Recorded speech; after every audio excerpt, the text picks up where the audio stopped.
Joining me now, Corey Lewandowski, Senior Advisor, Trump Campaign, Trump-Pence 2020. He has been in the middle of this whole thing for a very long time, and he's with us now. Corey Lewandowski, we're in Cartersville, Georgia. Welcome.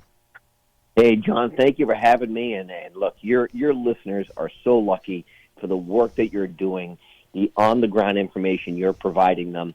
The one thing that you didn't mention, John, and I'll give you a pass, is Sunday is the big debate in Georgia.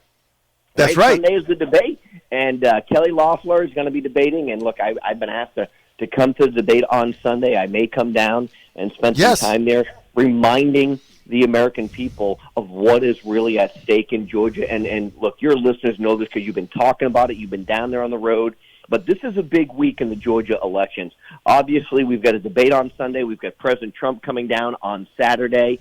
And people have to really understand what the fundamental differences are between these candidates. These aren't moderate Democrats who are running. They're not even pretending to be moderate Democrats. Mm-hmm. This is the far left extreme of the Democratic Party. And on the other side of that, we've got two individuals who have both had amazing business careers. And I'm sure you've talked about it, John, but Senator Perdue, David Perdue, is the only U.S. senator that I'm aware of that was the CEO of two separate Fortune 500 companies. Amazing what he's been able to achieve in the business world, and he brings that type of thought and business acumen to Washington, D.C. And Kelly Loeffler, we all know of the wealth and the enormous executive experience that she has had, but that is what Washington needs. And if you supported Donald Trump because you wanted business people in Washington, D.C., then your only choice in the Georgia election is to vote for the two Republicans who bring that same type of mindset to Washington, which we know continues to be broken. How do you see this race? Because Stacey Abrams just mailed out another 950,000 absentee ballots. There's another 300 drop boxes where basically they harvest the ballots. It looks like there was enormous voter irregularities with these absentee ballots, Corey, on November 3rd. I think Trump won Georgia. I don't even think it was close. Nobody will do an audit of them. Here's the fear. They're doing it again. Raffensperger's doing nothing. Jeff Duncan, Mr. Cosmo, doing nothing. Brian Kemp doing nothing, hiding in the basement. How do you stop them from stealing it again, Corey?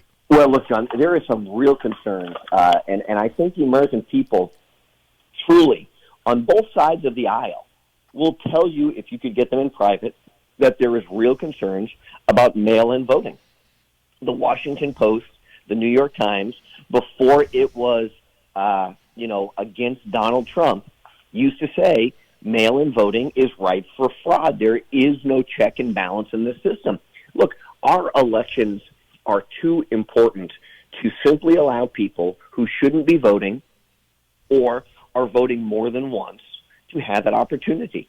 That's what takes place in third world dictatorships, John. That's what takes place in countries that don't have the greatest resources ever available to people. And hey, I am okay, very, very honestly, John, I am okay if individuals do not have the ability to show up on Election Day because of a religious reason or because of a work reason or because they're out of town and traveling, and you go and you apply for an absentee ballot at your local community. Look, I've done it many, many times because of my travel schedule.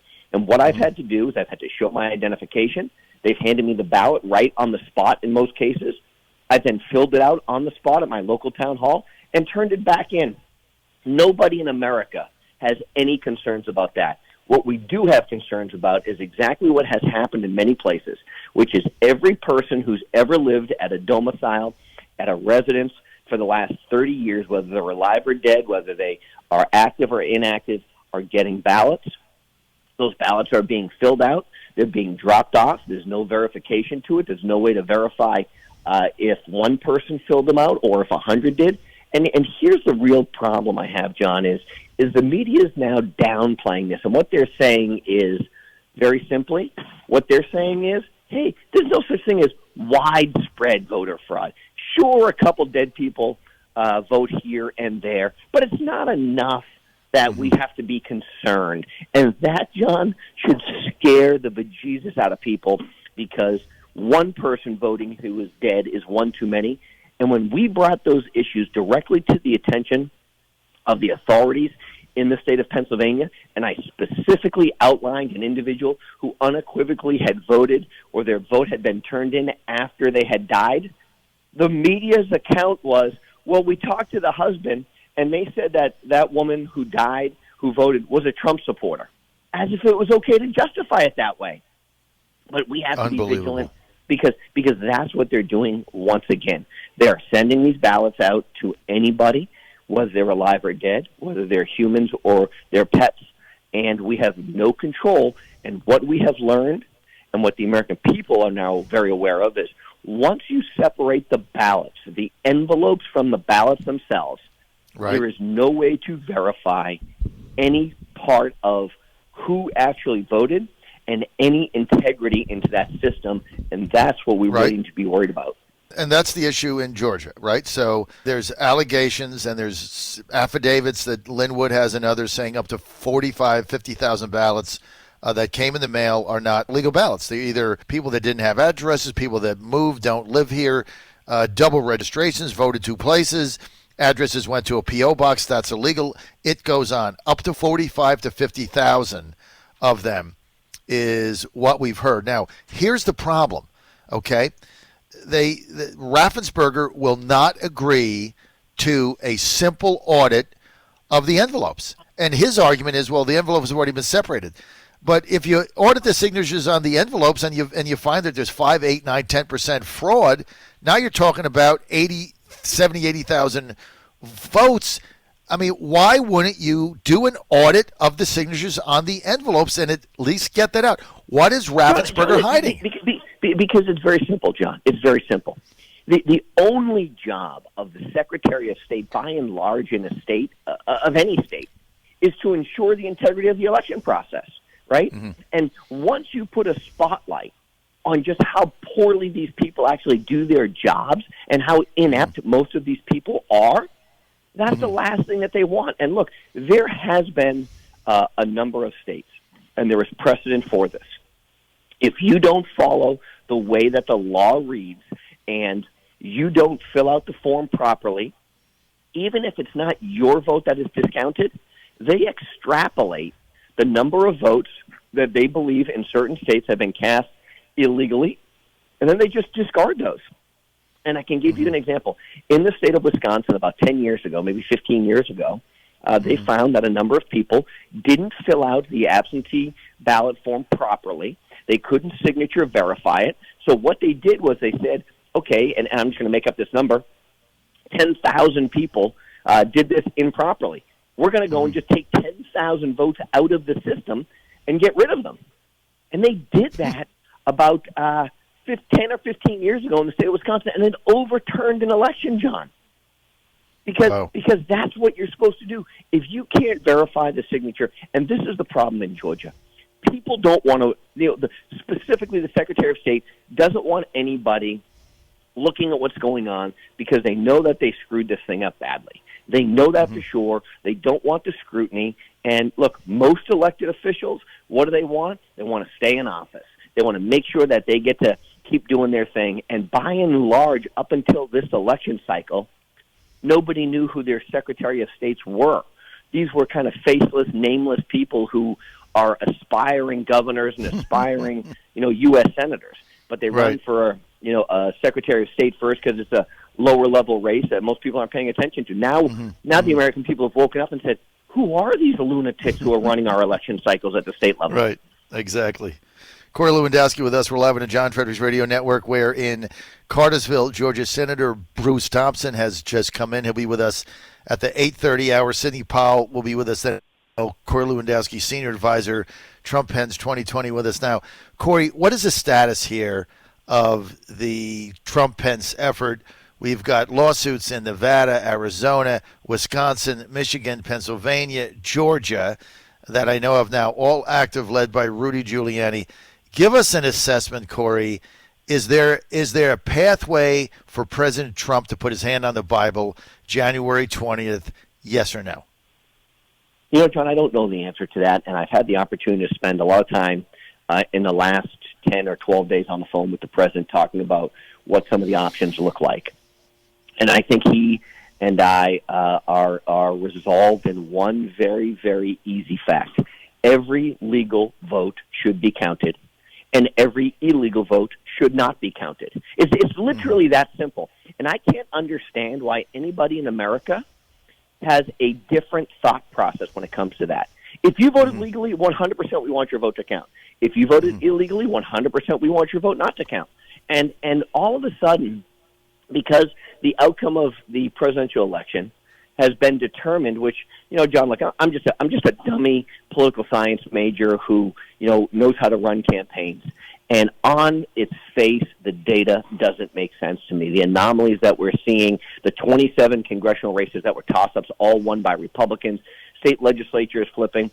I've never seen people where they vote against the incumbent president but vote Republican straight down the rest of the ticket. Just doesn't make sense, makes John. No sense. Right. The county numbers that you have to win in specific areas of the country, that you have to win if you want to be the president, all overperform for Donald Trump, and all of a sudden he still loses. Look, I don't know what happened. I can tell you what I saw in Philadelphia, which is they wouldn't let me into the counting rooms even with a court order. I've talked about this. And what they did in Philadelphia, and your listeners know this, they counted 24 hours a day for 3 days straight until they get to the exact number they needed, and then they stopped counting. It's exactly what they did. They said, count, count, count, count, count. Nobody can go in the room. And they started counting, and they literally were counting 24 hours a day. And as soon as they got to the point where they said, okay, we've got enough votes counted, they stopped counting, and all of a sudden Joe Biden was in the lead. And, you know, Joe Biden made up something like 900,000 votes on election night. It's just unbelievable. No, John, I really think the president understands that there was something that transpired here. Whether or not you can prove that in a court of law, I'm not an attorney, so I don't know the answer to that. But I think on its face, people understand that something has transpired that no one had seen, and this notion that, you know, Joe Biden inspired millions of more people than Barack Obama ever did to vote. Right. It just makes no sense. sense. Make sense. I mean, this is what's bothering people, Corey. I mean, you hit the nail on the head. I mean, and you know the fact that Corey Lewandowski got a court order from an appellate judge in Philadelphia to go in and observe the ballots, and they wouldn't let you in. Like the court order didn't matter. I mean, that would be like somebody getting that would be like me getting a restraining order against somebody, and I had the restraining order, and they come on my property, and they're like, well, you know what? The sheriff doesn't care about it. The police don't care about it. The local judges don't care about it. So, you know, shove it up your butt. That's a lawless society. You had a court order that demanded that you go in there and be able to observe the ballot counting, and they threw you out. As if, well, we don't agree with that court order. What are it's like Raffensperger. What do you have to hide, Brad? What? Tell me what you have to hide. Why won't you audit the envelopes? We understand they've been separated. We understand you can't match them. I want to know if there's 8% fraud, 10%, 15%, or what they're claiming is 1/3 of 1%. You talk about math, Corey. 2 years ago in Georgia, they had 80,000 mail-in ballots. Their rejection rate was 3.5%, 80,000. 2 years later, 850,000 mail-in ballots. Their rejection rate, 1/3 of 1%. That is mathematically impossible. John, they stopped doing their job. That's what happened, okay? Exactly. They stopped doing their job. They got lazy, and like so many other people, they used the world of the coronavirus as an excuse to stop doing their jobs, okay? That's what it is. When people were interacting every day 2 years ago, and you say 3% of the ballots that came back in the mail aren't valid, that is a standard number which aligns directly with almost every other state in the country, by the way. Right. That's the standard rate. And you would expect that. Now, all of a sudden, 850,000 people decide to vote by mail, and they say, you know what? It's too much work for us. We're state employees. We don't want to go and look at all of these. Do you know how much work it would be to verify 850,000 signatures? It's a lot more work, John, than when you've got 80,000 spread out across the state. Incredible. Right. And all these people said was, hey, you know what? Probably no big deal. Hey, it's the world of coronavirus, and we should, people's intentions are good. Whatever it is, people got lazy, and it changed. It will fundamentally change our republic because these people got lazy, and it only happened in a few places. It seems that it only happened in the swing states that Biden had to win in order to get to 270. All this, Corey, the logic is not there. If you majored in math like I did, 2 plus 2 is still 4, not 7.5, which is what it is coming out to. All right, I've got Pat from Niagara Falls on line 1, has been dying to ask you a question. Pat, thank you for your patience.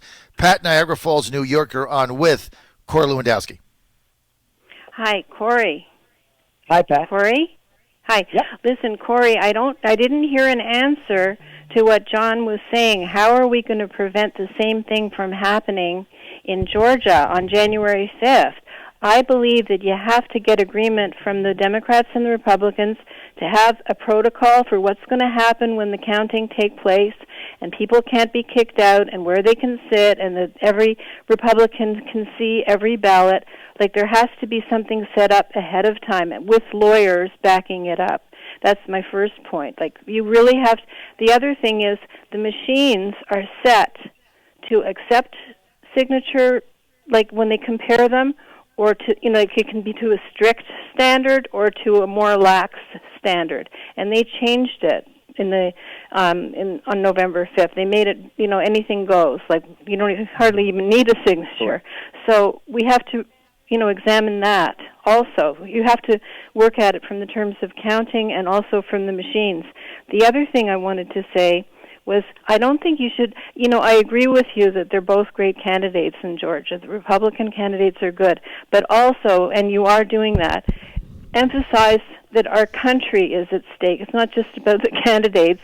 It's about the whole future of will the Republicans ever be elected again, right? Pat, you're right. Let me say a couple things. We have, unfortunately, learned a very hard lesson after this election cycle that just finished across this country. And the truth is, and Pat, look, nobody is a bigger Donald Trump supporter than Corey Lewandowski. I literally turned the lights on in the place. So anybody who says that they were with him before me is just not honest, okay? Because I'm the first guy who was there, and I've been there ever since.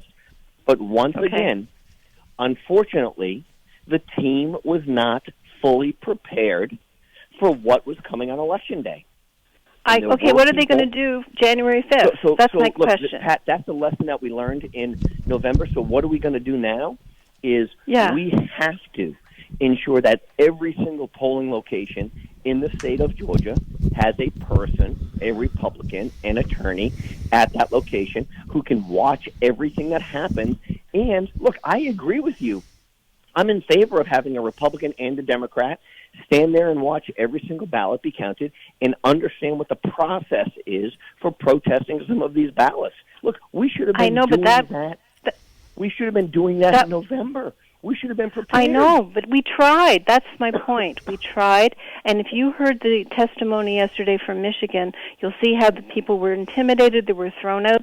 They called the police. The Democrats called the police to escort the Republican observers out if they, if they came closer than 6 feet, etc. So we have to prepare ahead of time and get the Democrats to agree to it, or else the same thing. Well, look, I think the good news is Republicans are very, very motivated for this Georgia election. And what I mean by that is they understand that what the Democrats have been able to do with ballot harvesting and specifically encouraging mail-in ballots with no verification, they're going to try and do that again. And so I think the Republicans are going to be much more vigilant. I think that the Republican National Committee and the Attorney Association are going to have more resources in the state of Georgia than anywhere else in the country. And look, we know with the president going down there, the vice president going down there, that this is ground zero for the way of our lifestyle. Because if we don't get both of these U.S. senators elected, then just know what the Biden administration will do if they control all three branches of the government. When I mean that, I mean Right. the House and the Senate, and obviously Right. the executive branch. That should scare a lot of people. All right, Corey Lewandowski, I want to thank you for being with us. We're out of time.